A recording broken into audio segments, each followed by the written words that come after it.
Where is the Garden of Eden? Could it be located in South Africa?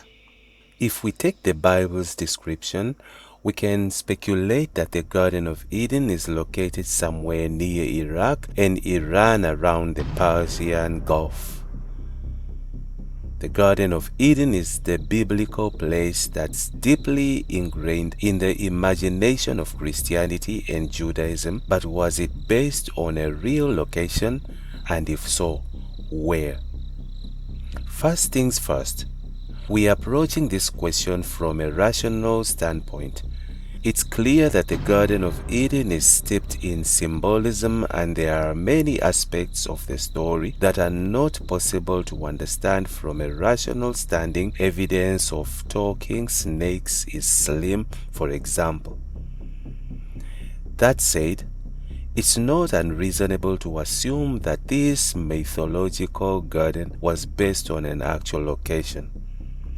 Where is the Garden of Eden located?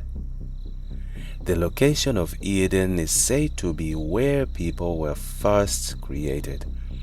The first two humans, a butt-naked pair named Adam and Eve, innocently roamed this paradise until a sneaky serpent and a forbidden fruit landed them, and thereby all humanity, in deep trouble. This narrative is said to symbolize how humans fell from a position of childlike innocence and bliss towards a state defined by free will and knowledge, as well as evil and death. As for the garden's location, it is described in Genesis chapter 2 verse 10 to 14 as so. And a river went out of Eden to water the garden, and from thence it was parted and became four heads. It continues, the name of the first is Pishon, that is it which compasseth the whole land of Havilah, where there is gold, and the gold of that land is good. There is bdellium and the onyx stone, and the name of the second river is Gihon. The same is it that compasseth the whole land of Cush. And the name of the third river is Tigris, that is it which goeth towards the east of Ashur. And the fourth river is the Euphrates. The key here is that it was located where four rivers meet. We also know two of these rivers today, the Tigris and Euphrates, which start in Turkey before flowing through Syria and Iraq and emptying in the Persian Gulf. However, it's unclear what the names Pishon and Gihon are referring to. Over the centuries, some theologians have speculated that they might refer to Ganges in India and the Nile in Egypt, although others have noted that this would entail a vast portion of the earth. John Calvin, the 16th century theologian known for his role in the Protestant Reformation, wrote, "Many think that Pishon and Gihon are the Ganges and the Nile. The error, however, of these men is abundantly refuted by the distance of the positions of these rivers. Persons are not wanting to fly across even to the Danube, as if indeed the habitation of one man snatches itself from the most remote part of Asia to the extremity of Europe. Nevertheless, based on the mention of the Tigris and Euphrates, we can assume that the Garden of Eden drew some inspiration from an area in Iraq and Iran where these two rivers meet near the Persian Gulf. In particular, there is a river on the Iran-Iraq border called Shat al-Harab that is formed at the confluence of the Euphrates and Tigris rivers. Where is the garden in Africa? On a more scientific jaunt, if we are to believe that the Garden of Eden symbolizes the origins of humans, then we undoubtedly have to turn our heads to Africa. The so-called cradle of humankind can be found in South Africa, around 50 kilometers, 31 miles northwest of Johannesburg. This site is home to the largest concentration of human ancestral remains anywhere in the world. Among the thousands of fossils found here, researchers have unearthed the remains of Australopithecus, an early ape-like human species dated to around 3.4 to 3.7 million years old. It wasn't until 20,000 to 30,000 years ago that modern Homo sapien evolved. Once again, Africa was the location of this development, with modern humans most likely first emerging somewhere around modern-day Ethiopia. So, if we are looking for a scientific Garden of Eden, it looks like South Africa and Ethiopia are our best bet. Whether these sites were once home to a paradise where four rivers once met remains to be seen, however. Oldest Homo sapien fossil claims rewrites our species' history. Remains from Morocco dated to 315,000 years ago push back our species' origins by 100,000 years and suggest we didn't evolve only in East Africa. Researchers say that they have found the oldest Homo sapien remains on record in an improbable place, Morocco. At an archaeological site near the Atlantic coast, finds of skull, face and jaw bones identified as being from early members of the species have been dated to about 315,000 years ago. That indicates Homo sapiens appeared more than 100,000 years earlier than thought. Most researchers have placed the origins of our species in East Africa about 200,000 years ago. The finds, which are published on June 7th in Nature, do not mean that Homo sapiens originated in North Africa. Instead, they suggest that the species' earliest members evolved all across the continent, scientists say. Until now, the common wisdom was that our species emerged probably rather quickly somewhere in a Garden of Eden that was located most likely in sub-Saharan Africa, says Jean-Jacques Herbelin, an author of the study and a director at the Max Planck Institute for Evolutionary Anthropology in Leipzig, Germany.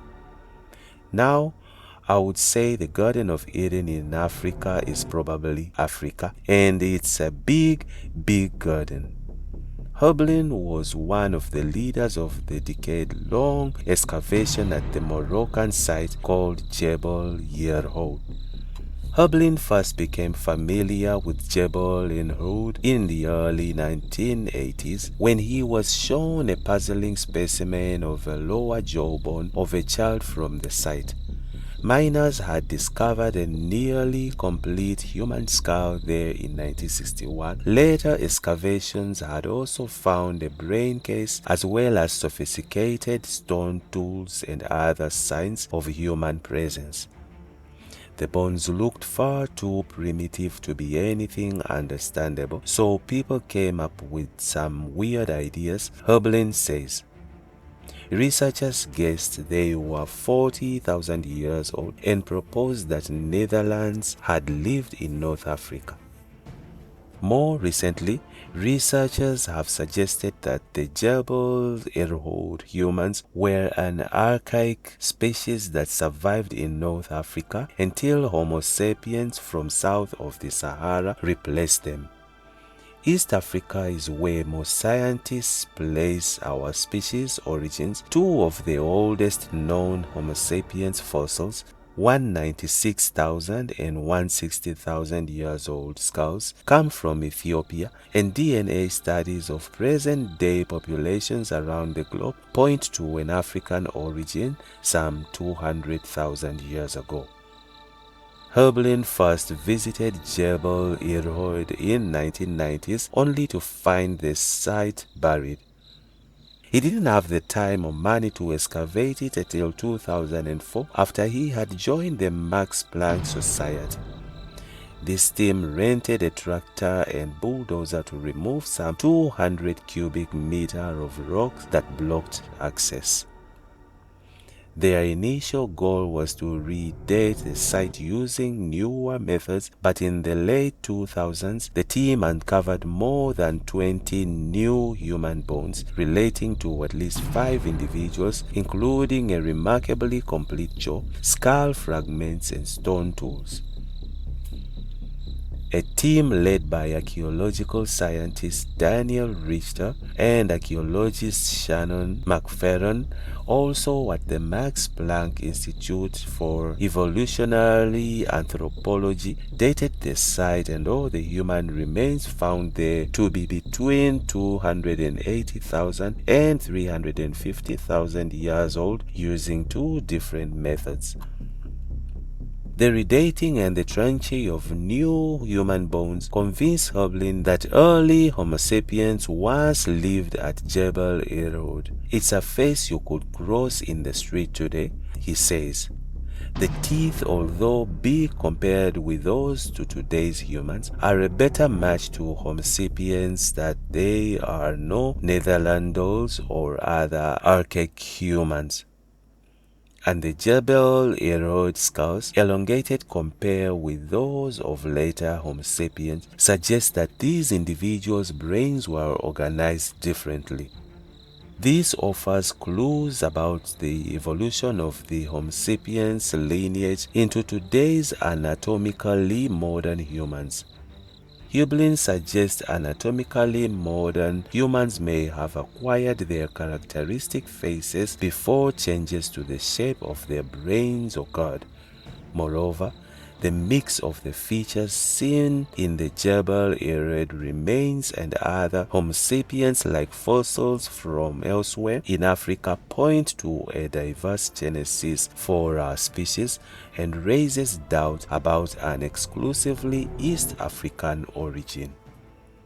What we think is before 300,000 years ago, there was a dispersal of our species, or at least the most primitive version of our species, throughout Africa, Hoblin says. Around this time, the Sahara was green and filled with lakes and rivers. Animals that roamed the East African savanna, including gazelles, wild beasts, and lions, also lived near Jebel Irhoud, suggesting that these environments were once linked. An earlier origin for Homo sapiens is further supported by an ancient DNA study posted to the bioRxiv preprint server on 5th June. Researchers led by Matthias Jakobsson at Uppsala University in Sweden sequenced the genome of a boy who lived in South Africa around 2,000 years ago, only the second ancient genome from sub-Saharan Africa to be sequenced.